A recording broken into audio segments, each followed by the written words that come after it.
Literature Out Loud, The Diamond Necklace by Guy de Maupassant.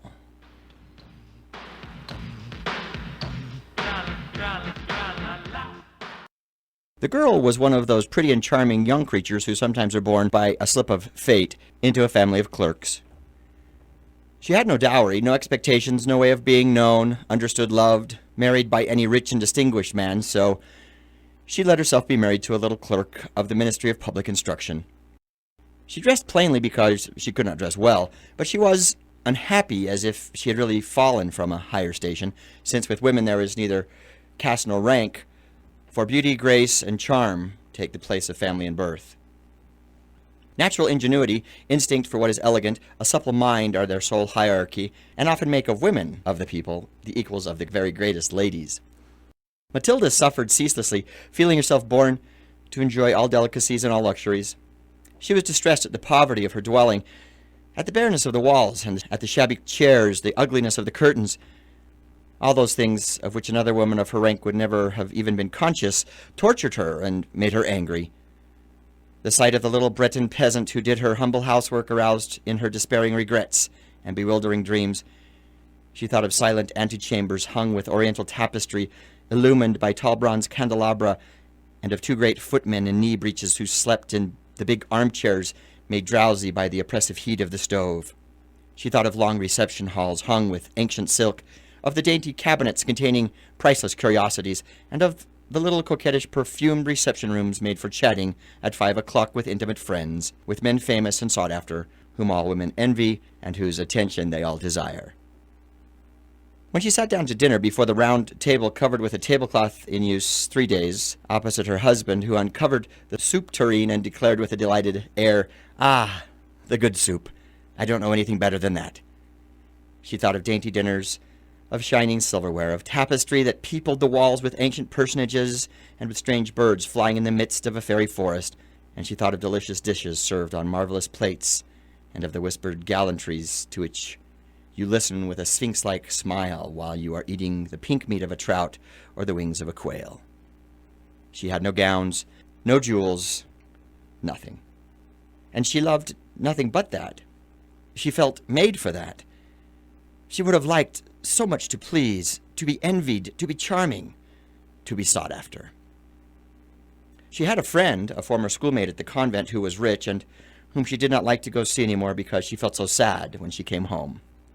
But one evening, her husband reached home with a triumphant air and holding a large envelope in his hand.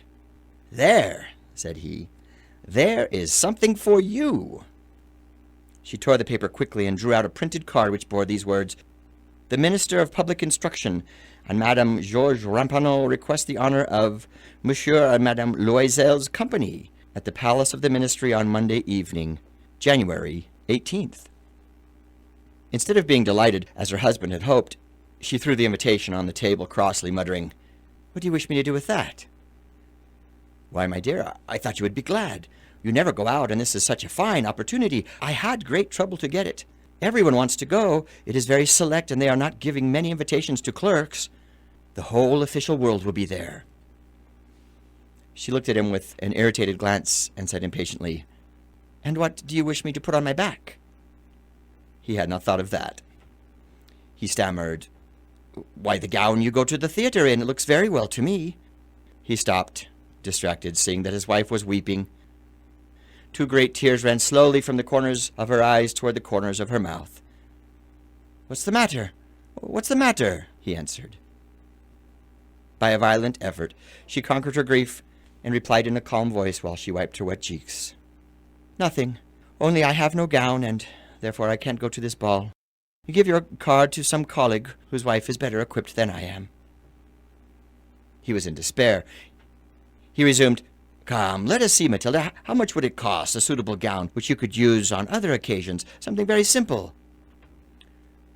She reflected several seconds, making her calculations and wondering also what sum she could ask without drawing on herself an immediate refusal and a frightened exclamation from the economical clerk. Finally, she replied, hesitating, I don't know exactly, but I think I could manage it with 400 francs. He grew a little pale, because He was laying aside just that amount to buy a gun and treat himself to a little shooting next summer on the plains of Nanterre with several friends who went to shoot larks there of a Sunday. But he said, "Very well. I will give you 400 francs and try to have a pretty gown." The day of the ball drew near, and Madame Loisel seemed sad, uneasy, anxious. Her frock was ready, however. Her husband said to her one evening, "What is the matter? Come, you have seemed very queer these last 3 days." And she answered, "It annoys me not to have a single piece of jewelry, not a single ornament, nothing to put on. I shall look poverty-stricken. I would almost rather not go at all." "You might wear natural flowers," said her husband. "They're very stylish at this time of year. For 10 francs you can get 2 or 3 magnificent roses." She was not convinced. "No, there's nothing more humiliating than to look poor among other women who are rich." "Oh, how stupid you are," her husband cried. "Go look up your friend, Madame Forestier, and ask her to lend you some jewels. You're intimate enough with her to do that." She uttered a cry of joy. "True! I never thought of it." The next day she went to her friend and told her of her distress. Madame Forestier went to a wardrobe with a mirror, took out a large jewel box, brought it back, opened it, and said to Madame Loisel, "Choose, my dear." She saw first some bracelets, then a pearl necklace, then a Venetian gold cross set with precious stones of admirable workmanship. She tried on the ornaments before the mirror, hesitated and could not make up her mind to part with them, to give them back. She kept asking, "Haven't you any more?" "Why, yes, look further. I don't know what you like." Suddenly she discovered in a black satin box a superb diamond necklace, and her heart throbbed with an immoderate desire. Her hands trembled as she took it. She fastened it round her throat, outside her high-necked waist, and was lost in ecstasy at her reflection in the mirror. Then she asked hesitatingly, filled with anxious doubt, "Will you lend me this? Only this?" "Why, yes, certainly." She threw her arms round her friend's neck, kissed her passionately, then fled with her treasure. The night of the ball arrived. Madame Loisel was a great success. She was prettier than any other woman present, elegant, graceful, smiling, and wild with joy. All the men looked at her, asked her name, sought to be introduced. All the attachés of the cabinet wished to waltz with her. She was remarked by the minister himself.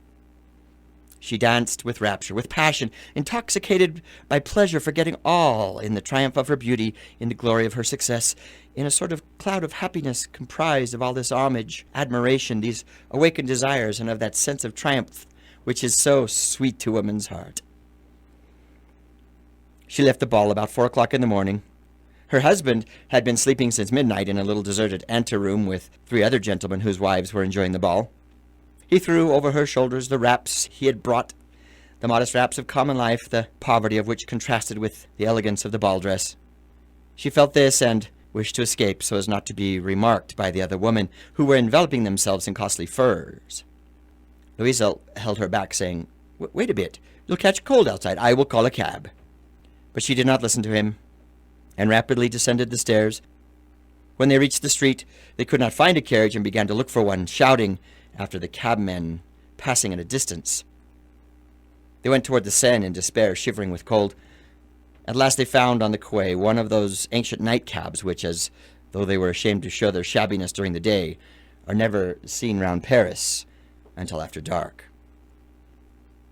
It took them to their dwelling in the Rue de Martyrs, and sadly they mounted the stairs to their flat. All was entered for her. As to him, he reflected that he must be at the ministry at 10 o'clock that morning. She removed her wraps before the glass so as to see herself once more in all her glory, but suddenly she uttered a cry. She no longer had the necklace around her neck. "What is the matter with you?" demanded her husband, already half undressed. She turned distractedly toward him. I've lost Madame Forestier's necklace," she cried. He stood up, bewildered. "What? How?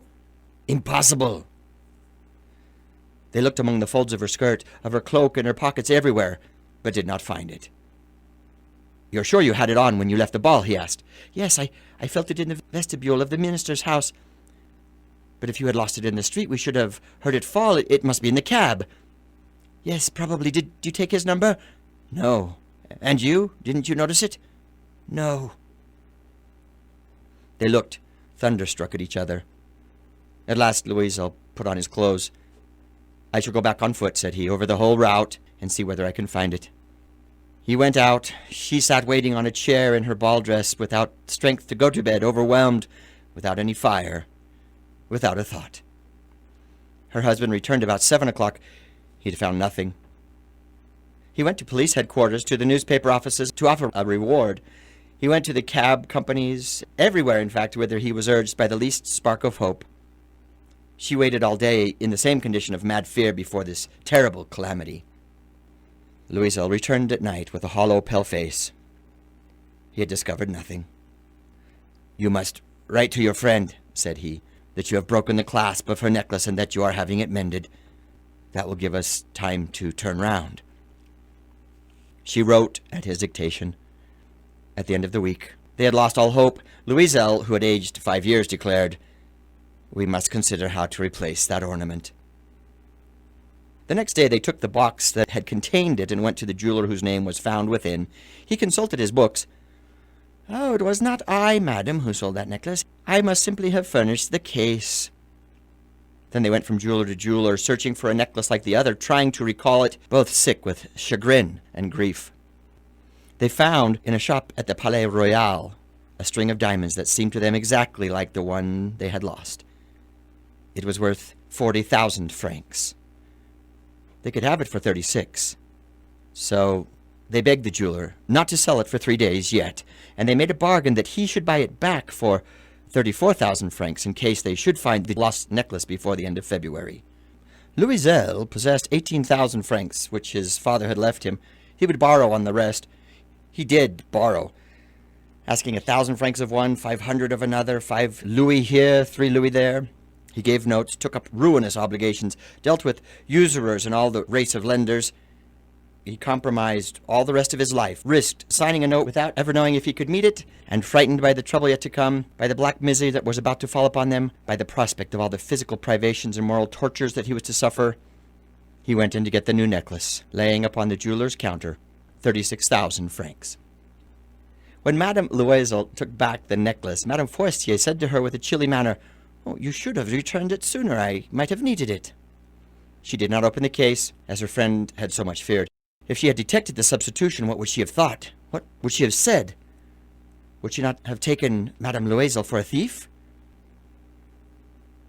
Thereafter, Madame Loisel knew the horrible existence of the needy. She bore her part, however, with sudden heroism. That dreadful debt must be paid. She would pay it. They dismissed their servant. They changed their lodgings. They rented a garret under the roof. She came to know what heavy housework meant and the odious cares of the kitchen. She washed the dishes, using her dainty fingers and rosy nails on greasy pots and pans. She washed the soiled linen, the shirts, and the dishcloths, which she dried upon a line. She carried the slops down to the street every morning and carried up the water, stopping for breath at every landing. And dressed like a woman of the people, she went to the fruiterer, the grocer, the butcher, a basket on her arm, bargaining, meeting with impertinence, defending her miserable money, sou by sou. Every month they had to meet some notes, renew others, obtain more time. Her husband worked evenings, making up a tradesman's accounts, and late at night he often copied manuscript for 5 sous a page. This life lasted 10 years. At the end of 10 years, they had paid everything, with the rates of usury and the accumulations of compound interest. Madame Loisel looked old now. She had become the woman of impoverished households, strong and hard and rough. With frowsy hair, skirts askew, and red hands, she talked loud while washing the floor with great swishes of water. But sometimes when her husband was at the office, she sat down near the window, and she thought of that gay evening of long ago, of that ball where she had been so beautiful and so admired. What would have happened if she had not lost that necklace? Who knows? Who knows? How strange and changeful is life. How small a thing is needed to make a ruinous. But one Sunday, having gone to take a walk in the Champs-Élysées to refresh herself after the labors of the week, she suddenly perceived a woman who was leading a child. It was Madame Forestier, still young, still beautiful, Still charming. Madame Loisel felt moved. Should she speak to her? Oh, yes, certainly. And now that she had paid, she would tell her all about it. Why not? She went up. Good day, Jean. The other, astonished to be familiarly addressed by this plain goodwife, did not recognize her at all, and stammered, But, madame, I do not know. You must have mistaken. No, I am Mathilde Loisel. Her friend uttered a cry. Oh, my poor Mathilde, how you are changed! Yes, I have had a pretty hard life since I last saw you, and great poverty, and that because of you. Of me? How so? Oh, do you remember that diamond necklace you lent me to wear at the ministerial ball? Yes. Well, I lost it. What do you mean? You brought it back. I brought you back another exactly like it, and it has taken us 10 years to pay for it. You can understand that it was not easy for us who had nothing. At last, it is ended, and I am very glad. Madame Forestier had stopped. You say that you bought a necklace of diamonds to replace mine? Yes, you never noticed then. They were very similar. And she smiled with a joy that was at once proud and ingenuous. Madame Forestier, deeply moved, took her hands. Oh, my poor Mathilde. Why, my necklace was paste. It was worth at most only 500 francs.